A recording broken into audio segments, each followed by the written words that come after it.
उमर, तुम हमारे साथ घर चल रहे हो ना बेटा? अम्मी मुझे एक जरूरी काम है, आप लोग जाएं, मैं आता हूँ। बिल्कुल नहीं। तुर्कान की फैमिली ने रात खाने पे मदु किया है हमें। अभी घर जाकर तैयार होना है, फिर वहां भी जाना है। चलो तुर्कान, तुम अपने शौहर की गाड़ी में घर आ जाना।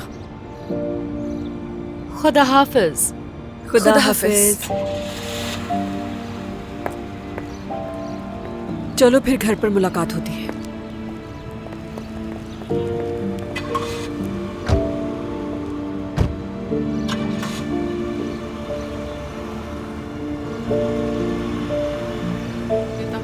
जिसने उस मेज पर नहीं बैठना वो ना बैठे।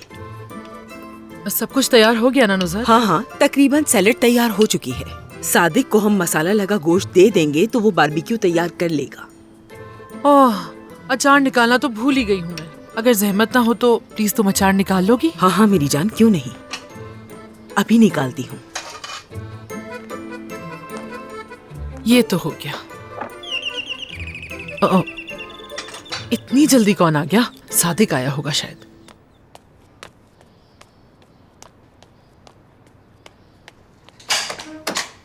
आ जाओ। आ जाओ, आ जाओ, आ जाओ। भूख लगी है इसे? मैं खाना लेकर आती हूँ, अभी यहीं रुको। नसरीन रुको, जरा रुको। इसके पास रहने की कोई जगह नहीं। हाँ, इसीलिए मैं इसे अपने साथ यहाँ लेकर आ गया हूँ। यहाँ रहेगा? हम लोगों के साथ रहेगा सादिक? क्या वाकई? नसरीन, हमारा घर बहुत बड़ा है। मसूद सोफे पर सो जाएगा, कोई परेशानी नहीं होगी। अल्लाह सादिक, क्या हो गया है? कैसे मुमकिन है ये? लड़कियों का घर है ये। एक जवान लड़के को कैसे रख सकते हैं हम घर में भला? खुदा को मानो प्लीज। सादिक, क्या अब ये बात भी मैं ही तुम्हें समझाऊं? इन्हें गुस्सा क्यों आ रहा है? एक मिनट। नसरीन, ये कद में तो बड़ा हो गया है लेकिन जहन से बच्चा है। क्या मतलब छोटा बच्चा? सादिक जवान है, बालिग है। कैसे मुमकिन है कि वो यहाँ पर रहे? ये बिल्कुल भी मुमकिन नहीं। नसरीन देखो, तुम्हारी बातें सुनकर बच्चा चला गया, पता नहीं कहाँ गया होगा। सादिक रुको। अम्मी, बाबा कहाँ चले गए? और वो कहाँ जाएंगे बेटा? एक जवान लड़के को ले आए थे बाजू से पकड़कर ताकि वो हमारे साथ रहे। उसी के पीछे गए हैं दौड़ते हुए। अम्मी, कौन सा लड़का? हाँ, वही लड़का जो पोस्ट ऑफिस के सामने अक्सर घूमता रहता है। यकीनन मसूद की बात कर रही हैं। बेजरर सा बच्चा है वो। तुम भी बच्चा कह रही हो? वो बच्चा कैसे हो सकता है? अच्छा भला जवान आदमी है। लेकिन वो नुकसान नहीं देगा हमें। तो मैंने कब कहा नुकसान देगा? तुम भी अपने बाबा की तरह हो। एक काम करो, तमाम उस जैसे बच्चे जमा करके घर ले आओ। अल्लाह अल्लाह, किसी को बात समझ में नहीं आती मेरी। बाप और बेटी दोनों एक जैसे हैं।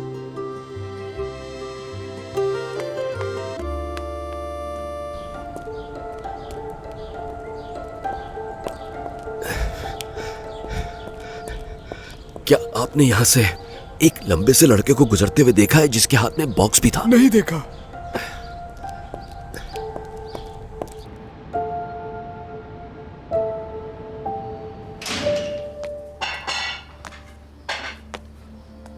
लाए नहीं अपने साथ?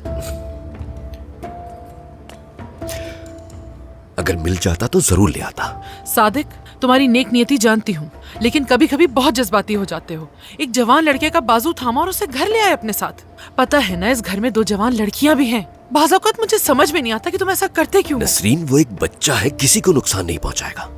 वो बिल्कुल तन्हा और बेजरर लड़का है। तुमने ये बहुत गलत किया। मैं किसी अहरे गैरे को पकड़कर घर नहीं लाता।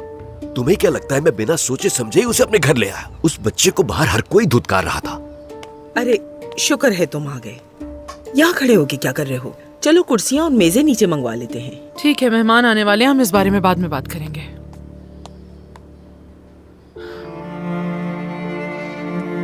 पागल कर दिया है मुझे सबने मिलकर।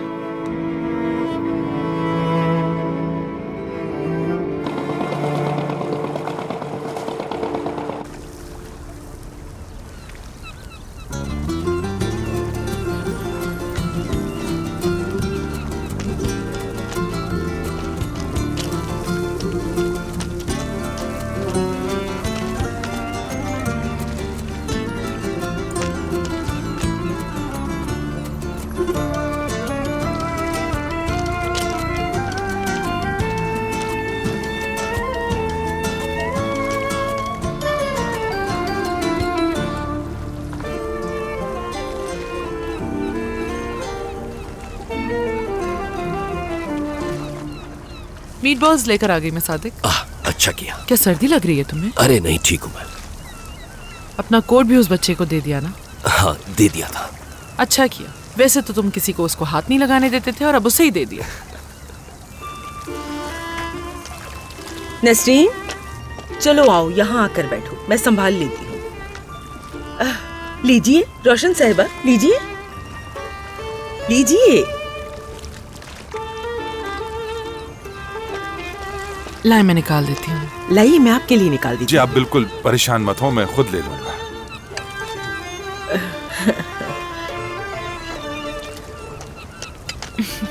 खाना एंजॉय कीजिए।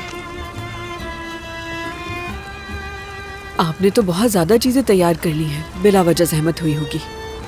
खुशी खुशी बनाया है ये सब, एंजॉय कीजिए। ये तो कुछ भी नहीं है रोशन आंटी। अम्मी और आंटी जब किचन में दाखिल होती है तो पूरे मोहल्ले का खाना बना देती है। हम सबको इसी तरह का खाना पसंद है।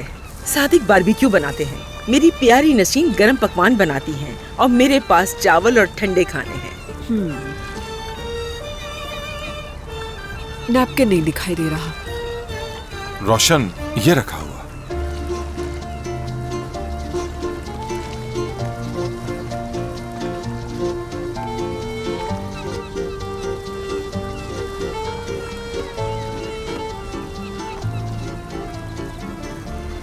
सुनो उमर बेटा, तुम भी जल्दी से खाना ले लो, फिर ठंडा हो जाएगा। ये ना हो बाद में मिले ही ना। तुर्कान भी बहुत लजीज लजीज खाने पकाती है, मुझसे भी बहुत अच्छे। जब हम दोनों साथ काम करते थे ना तो कई घंटे किचन में ही रहते थे। आप ठीक कहती हैं, हमने तुर्कान के हाथ का भी खाना खाया है, बहुत लजीज बनाती है। बहुत शुक्रिया, एंजॉय कीजिए। तो अब इंतजार किस चीज का है, प्लीज शुरू कीजिए। मैं जरा सादिक साहब के पास जाता हूँ, मैं कुछ उनकी मदद करूँ। जी ठीक है।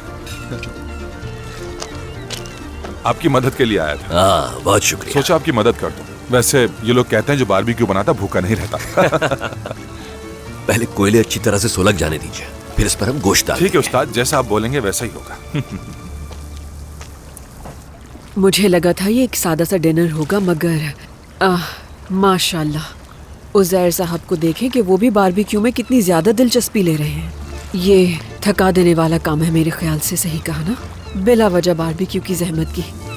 मकसद इस बारबेक्यू के जरिए पूरे खानदान को इकट्ठा करना था और कुछ नहीं। रोशन साहिबा, सही कहा ना मैंने? हाँ सही कहा, बहुत अच्छा किया।